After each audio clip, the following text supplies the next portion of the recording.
From Pacifica, this is Democracy Now!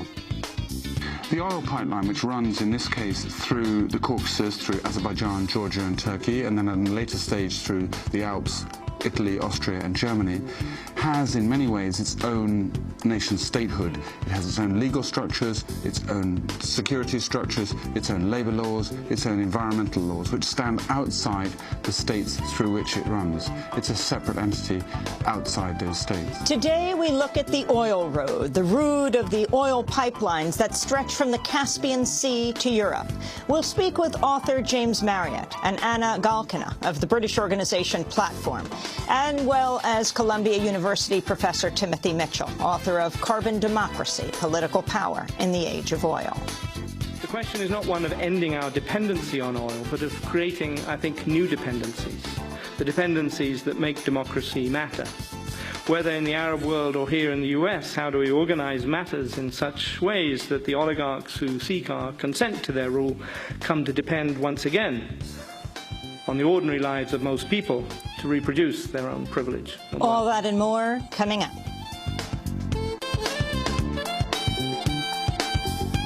Welcome to Democracy Now!, democracynow.org, The War and Peace Report. I'm Amy Goodman. The shutdown of the federal government is continuing for an 8th day as lawmakers remain deadlocked over Republican efforts to use the budget debate to defund or delay the Affordable Care Act.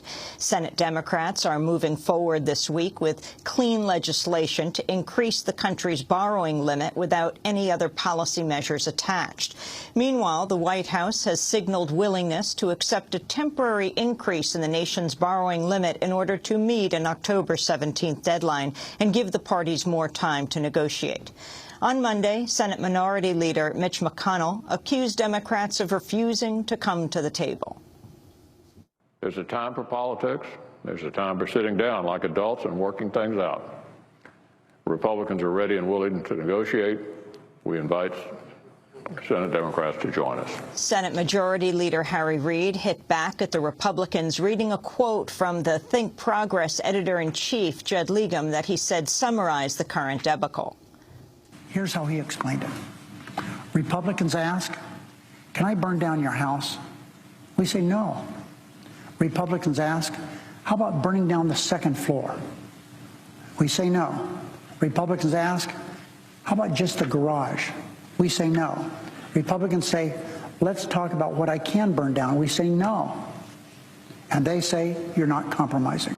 Military contractors are still heading to work despite the government shutdown. United Technologies Corporation, which makes Black Hawk helicopters for the military, canceled plans to furlough 2,000 workers after Defense Secretary Chuck Hagel reinstated nearly all furloughed Pentagon workers Saturday. Hagel said a measure signed last week by President Obama allows civilians to work if they're aiding military morale or capabilities. In response, Lockheed Martin also downgraded its plans to furlough 3,000 workers, instead sending home just 2,400. The government shutdown could delay new revelations about National Security Agency spying expected as part of an ongoing court case. The Justice Department has filed a request with the Secret Foreign Intelligence Surveillance Court to delay the case, which involves the Internet company Yahoo, saying its attorneys and staff are not able to work on it due to the shutdown. Brazilian President Dilma Rousseff is demanding an explanation from Canada after reports a Canadian intelligence agency spied on Brazil's mining and energy sector.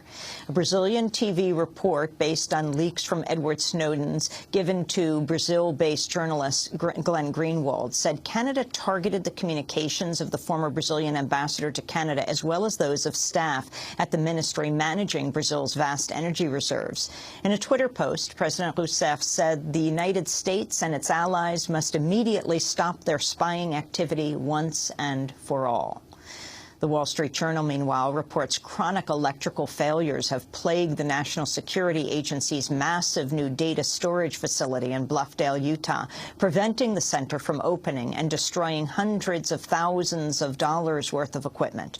There have been 10 meltdowns in just over a year that have prevented the NSA from using its computers. Project officials describe the malfunctions as a flash of lightning inside a 2-foot box, saying they spark fiery explosions, melt metal, and cost up to $100,000 in damages each. The NSA facility covers more than 1 million square feet and has a capacity projected to be larger than Google's biggest data center. In Libya, militants are calling for the kidnapping of Americans and attacks on Europe-bound gas pipelines after the U.S. snatched an accused bombing suspect off the streets of Tripoli Saturday. Abu Anas al-Libya is facing interrogation on board a U.S. warship in the Mediterranean. As of Monday, he had not been read his Miranda rights. On Monday, Libya summoned its U.S. ambassador to answer questions about the capture of al-Libya, who is a top suspect in the 1998 bombings of the U.S. embassies in Kenya and Tanzania. Libya says it had no prior knowledge of the operation, while the U.S. claims Libya provided assistance. Protesters in Benghazi accuse the Libyan government of aiding the United States. The case of the kidnapping of our brother Abu Anas al-Libya from Tripoli is gestured towards the Americans and crusaders against Libya. We will not remain silent about this. We will go out in peaceful protest. A case like this will not pass easily in Libya. In the Maldives, the Supreme Court has rejected results from the first round of voting in the presidential election, dealing a blow to former president and environmental advocate Mohamed Nasheed. Nasheed was ousted last year in what he described as a coup at gunpoint by supporters of Maumoon Abdul Gayoom, who ruled the Maldives for 3 decades before Nasheed became the first democratically elected president in 2008. Last month, Nasheed won 45% of the vote, falling just shy of the bar to avoid a runoff with his closest rival, Abdullah Yameen, who is Gayoom's half-brother. On Monday, the court invalidated those results and called for a new round of voting later this month after the third-place candidate alleged electoral fraud. Earlier Monday, a group of masked men broke into a television station known to support Mohamed Nasheed and set it on fire. Nasheed is known internationally for his activism against global warming, which he says threatens life on the small island country. To see our interviews with the former president, you can go to democracynow.org. U.S. officials are pushing for an agreement by the end of the year on the secretive Trans-Pacific Partnership, a trade deal described by critics as NAFTA on steroids, that would establish a free trade zone stretching from Vietnam to Chile to Japan and encompassing nearly 40% of the global economy. Secretary of State John Kerry emphasized the U.S. commitment to the deal during an address to the business leaders at the APEC summit in Bali, Indonesia. At its core, TPP is about generating growth for our economies and jobs for our people by unleashing a wave of investment and entrepreneurship all across the Asia-Pacific. And at a time when all of us seek strong and sustainable growth, TPP is creating a race to the top, not to the bottom. Afghan President Hamid Karzai criticized the U.S.-led NATO occupation of Afghanistan on Monday on its 12-year anniversary. Karzai, who's due to step down in 6 months, said during a news conference the U.S. and NATO have failed to respect Afghan sovereignty and conducted raids and airstrikes against Afghan people in violation of Afghan wishes. Karzai assessed the occupation's legacy during an interview with BBC Newsnight. On security front, the entire NATO exercise was one that caused Afghanistan a lot of suffering and a lot of loss of life and no gains because the country is not secure. President Karzai told the BBC the U.S. wants Afghanistan to remain silent about the deaths of civilians. Meanwhile, funeral services were held on Saturday for 5 civilians killed in what Afghan officials say was a NATO airstrike Friday. The victims, all reportedly between the ages of 12 and 20, had been hunting birds near Jalalabad when they were killed. The U.S.-led coalition claimed the attack targeted militants and that its initial reports showed no civilian casualties. Here in the United States, the Supreme Court's hearing oral arguments today in a major campaign finance case that could become the next Citizens United. The case, McCutcheon versus Federal Election Commission, could undermine most of the remaining rules curbing massive spending by wealthy donors. Currently, individuals can spend no more than $123,200 directly on candidates, political parties, and political action committees in a single two-year election cycle. That cap includes a limit of $48,600 on direct donations to candidates. But the Republican National Committee, Senate Minority Leader Mitch McConnell, and Republican businessman Sean McCutcheon want the Supreme Court to throw out the aggregate limits, saying they violate free speech. The case marks the first major challenge to campaign finance rules since the 2010 Citizens United decision, which opened the floodgates for unlimited corporate spending on elections. In a statement, longtime campaign finance advocate Fred Wertheimer said repealing the caps at stake in the McCutcheon case could, quote, recreate the system of legalized bribery that existed prior to the Watergate campaign finance scandals.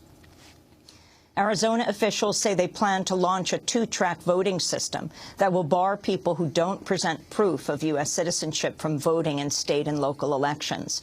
Under a plan unveiled on Monday, Arizona will allow people who lack documents proving they're citizens to vote only in federal elections. The move follows a U.S. Supreme Court ruling in June compelling Arizona to accept a federal voter registration form that does not require proof of citizenship. The head of the Arizona Democratic Party said the new plan tests the boundaries of absurdity and will create a group of second-class voters.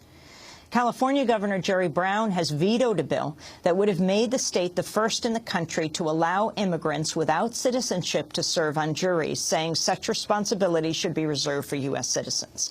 The veto came after Governor Brown signed a series of immigration bills, including the so-called Trust Act, which limits the state's cooperation with federal immigration agents under the controversial federal program known as Secure Communities. The new law protects undocumented immigrants in California from being held for up to 48 hours and turned over to immigration authorities for possible deportation unless they're charged with or convicted of a serious crime. In a surprise move, former Secretary of Homeland Security Janet Napolitano had expressed support for the Trust Act, even though it rejects compliance with a key program of the agency she formerly led. California is the second state after Connecticut to limit its cooperation with Secure Communities. In Ohio, the last of 5 people convicted of attempting to detonate a fake bomb provided as part of a government sting operation has been sentenced to 10 years in prison. Prosecutors say Joshua Stafford used his cell phone to activate what he believed was a real bomb in an attempt to destroy a bridge running through a national park. Stafford and his co-defendants are self-described anarchists with links to Occupy Wall Street movement in Cleveland. Their supporters say they never intended to hurt anyone and were egged on by an FBI informant. The 4 other defendants have already been sentenced to terms ranging from 6 to 11.5 years.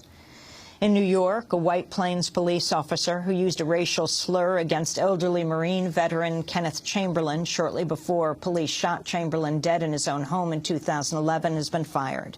Public Safety Commissioner David Chong did not say why he fired Officer Stephen Hart, who was suspended last year. Hart had also been named as a defendant in a separate police brutality lawsuit stemming from an earlier incident. He called Kenneth Chamberlain the N-word after police arrived at Chamberlain's apartment when he accidentally triggered his medical alert pendant around his neck. Police mocked Chamberlain, banged on his window, broke down his door, tasered him, then shot him dead. Chamberlain's son, Kenneth Chamberlain Jr., told the Journal News Hart's firing was, quote, a small but significant step in getting justice for the murder of my father, he said. Vietnam War veterans and their allies were arrested Monday night at the Vietnam Veterans Memorial in New York City during an event organized by Veterans for Peace, marking the 12th anniversary of the occupation of Afghanistan. The veterans read the names of civilians and soldiers killed there, in Iraq as well, and in Vietnam, as well as in the Obama administration's ongoing drone wars in Pakistan, Yemen, and Somalia. They were arrested after refusing to leave. Shortly before the arrest, veteran Mike Hasty addressed the police. It's just important that you know why we're here. This monument belongs to us. This is a Vietnam Veterans Memorial. 22 veterans commit suicide every single day. It's important that you know that your government committed immense atrocities during the Vietnam War. We did it every day. It's just important you know that, because some of you are so much younger and that history has been denied you. First Nations activists and their supporters across the United States and Canada staged dozens of protest events Monday, marking the 250th anniversary of the Royal Proclamation, which recognized the land rights of Indigenous people in Canada. The protests are part of the Idle No More movement, which has mobilized people worldwide in support of Indigenous treaty rights and against environmental devastation. And a new study has found nearly 1 in 10 young Americans admit having carried out some form of sexual violence. The study, published in JAMA Pediatrics, surveyed people between the age of 14 and 21. It found 4% of young Americans admitted they have raped or attempted to rape someone. Researchers said the results show the urgent need for bystander intervention training in schools to prevent sexual violence. And those are some of the headlines. This is Democracy Now!, democracynow.org, The War and Peace Report. I'm Amy Goodman. And I'm Aaron Natte. Welcome to our listeners and viewers around the country and around the world.